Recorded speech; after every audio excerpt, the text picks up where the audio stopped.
یہ سومیا کا دارالحکومت تھا یا دارالخلافہ تھا، اور یہ شہر اپنے زمانہ کے اندر دنیا کی سب سے عظیم یونیورسٹی اپنے پاس رکھتا تھا، جہاں پر دو شعبے اہم تھے، طب کا اور دوسرا سائنس کا۔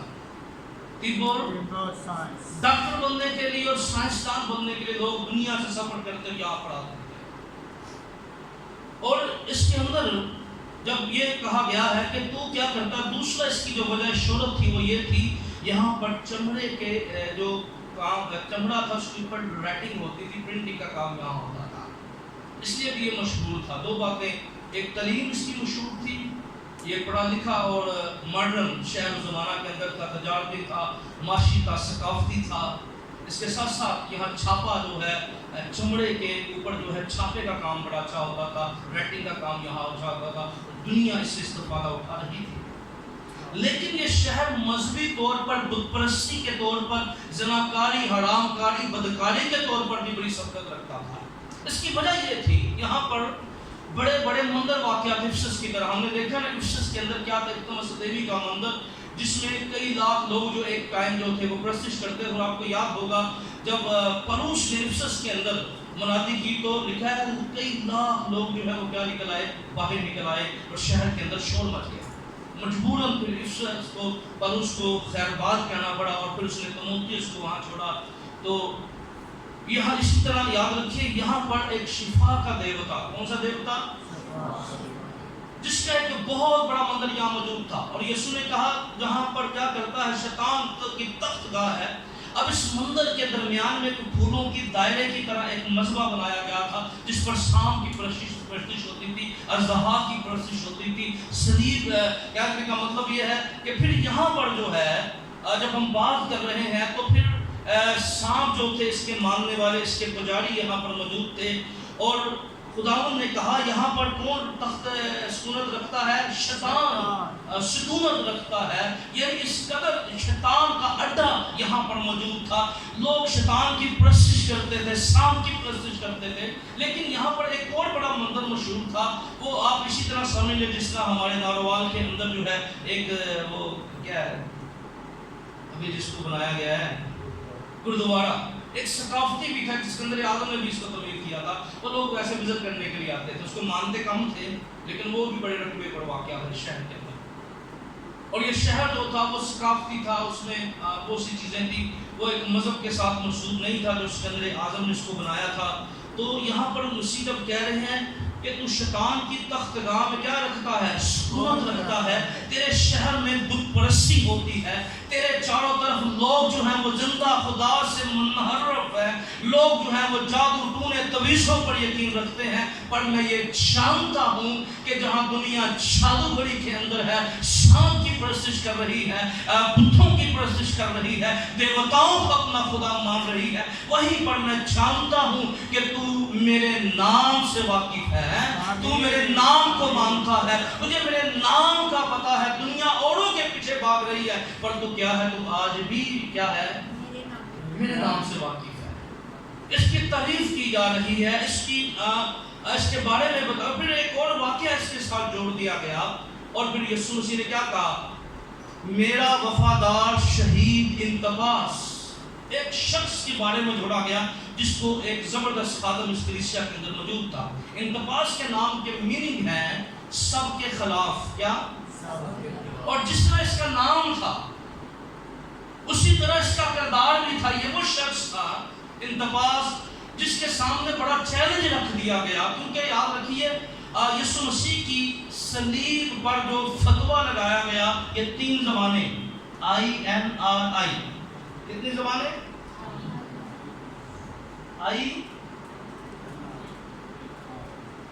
یہ 3 زبانیں کے اندر یہ فتویٰ لگایا گیا۔ فتویٰ کیا لگایا گیا، یہودیوں کا بادشاہ۔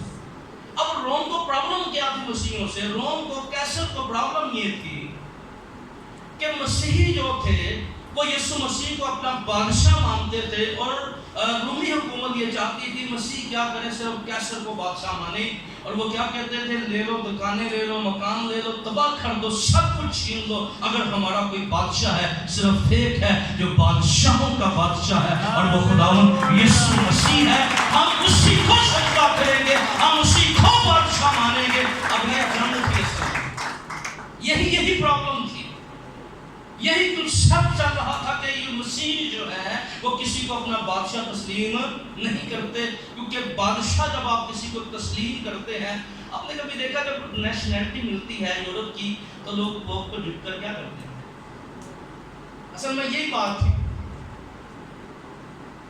سمجھ لیں اس میں کیونکہ آپ جب جھکتے ہیں تو اس کو تسلیم کرتے ہیں تو وہ کیا کہتے ہیں، نو ہو ہی نہیں سکتا، ہمیں ایک ہی بادشاہ مل گیا ہے اور وہ خداوند یسوع مسیح ہے، آمین۔ ہمارا کوئی اور بادشاہ ہو ہی نہیں سکتا، ہم اور کسی بادشاہ کو مانتے ہی نہیں ہیں، اور اس کی قیمت ان کو دینی پڑتی ہے۔ یاد رکھیے سچائی ہمیں آزاد کرتی ہے، پر سچائی والا شخص جو ہے، یاد رکھیے وہ قیمت دیتا ہے۔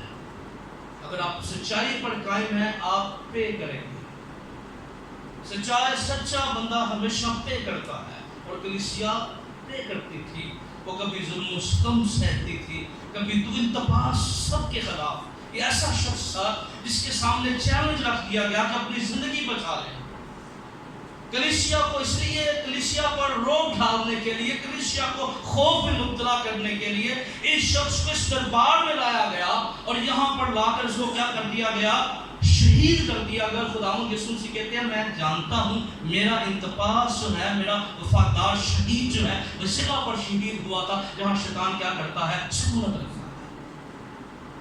لیکن پھر اس کی تعریف ہو جا رہی ہے، اس وقت تھا کہ لوگ عبادت کرنا چھوڑ دیتے، اس وقت تھا لوگ خدا کو چھوڑ دیتے، اس وقت تھا لوگ جو ہے میرے نام کے انکار کر دیتے، اور کیا کہتا ہے، خوف اور انحلال کے اندر جب اس کو شہید کیا گیا، اس کو اذیت دی گئی، تو اس کلیسیا کی تعریف یہ ہو رہی ہے، اور جہاں شیطان رہتا ہے ان دنوں میں بھی تو نے مجھ پر ایمان رکھنے سے انکار نہیں کیا۔ کیا تعریف ہو رہی ہے؟ جب انتباس کو شہید کیا گیا، جو واقعی سب کے خلاف تھا، وہ ساری تعلیموں کے خلاف تھا، جب تک انتباس رہا اس کلیسیا میں بدعت نہ آئی، کیونکہ انتباس ایک زوردار پرسنالٹی تھی، وہ بدعتوں کے خلاف لڑتا تھا، وہ شیطان کے خلاف لڑتا تھا، اس کی قیمت اس کو دینی پڑی، اور اس کی قیمت یہ ہوئی کہ یہ شخص جو ہے سچائی پر قائم رہ گیا، اور اپنی جان مسیح کے لیے دے دیا، اور مسیح اس کو کیا کہتے ہیں، میرا شہید انتباس ہے، مسیح اس کو کہتے ہیں میرا وفادار شہید انتباس، یعنی وہ کہتے ہیں میرا وفادار تھا، وہ شہید ہے۔ انتباس جس کے نام کا مطلب ہے سب کے خلاف، یہ چرچ کے اندر بھی سب باتوں کے خلاف رہا، یہ معاشرے کے اندر، اپنے علاقہ کے اندر، پرڈھمن کے اندر جو ہے سب باتوں کے خلاف رہا، اور مسیح کا وفادار تھا، مسیح کے تابع رہا، مسیح کو فالو کرتا رہا۔ اس کلیسیا کی تعریف ہو رہی ہے، ان دنوں بھی تو نے مجھ پر ایمان رکھنے سے انکار نہیں کیا، یعنی تیرے سامنے ایک بڑا چیلنج تھا۔ اس کلیسیا کی تعریف ہو رہی ہے، اس وقت تھا کہ تو خوف کے اندر تھی، یہ کلیسیا غم کے اندر، ایک طوفان ڈھا دیا گیا، اس کلیسیا کا خادم اس سے چھین لیا گیا، اس کو اذیت دی گئی اور دوسروں کو ڈرایا گیا، پر یہ کلیسیا کیا کہی، اس نے کہا ٹھیک ہے کوئی بات نہیں، ہم دکھ اٹھا لیں گے، ہم ایک ہی نام کو مانتے ہیں جو سب ناموں سے اعلیٰ نام ہے۔ یہ وفادار بھی ہے، یہ خدا کی عبادت بھی کر رہی ہے، پر آگے چلیے اور خداوند مسیح سے شکوہ کرتے ہیں، گلہ کرتے ہیں، جس طرح دوسری کلیسیاں کو کہا گیا، افسیوں کو کہا گیا کہ تو نے پہلی سی محبت چھوڑ دی ہے، یعنی تو ہے بڑی ایکٹیو، کیا ہے بڑی، کئی دفعہ لوگ بڑے ایکٹیو ہوتے ہیں، ان کو نا کھانا پکانا سارے شروع ہو جاتے ہیں، پر دعا نہیں کرتے، کیونکہ ایکٹیو چرچ میں ہوتے ضرور ہے، اور گھٹنوں کے بل ہونے کے لیے، اور یاد رکھیے یہ ضروری ہے ساری چیزیں۔ میں ہمیشہ کہتا ہوں مارتھا کا کردار، مریم کا کردار یہ ضروری ہے، کیونکہ اگر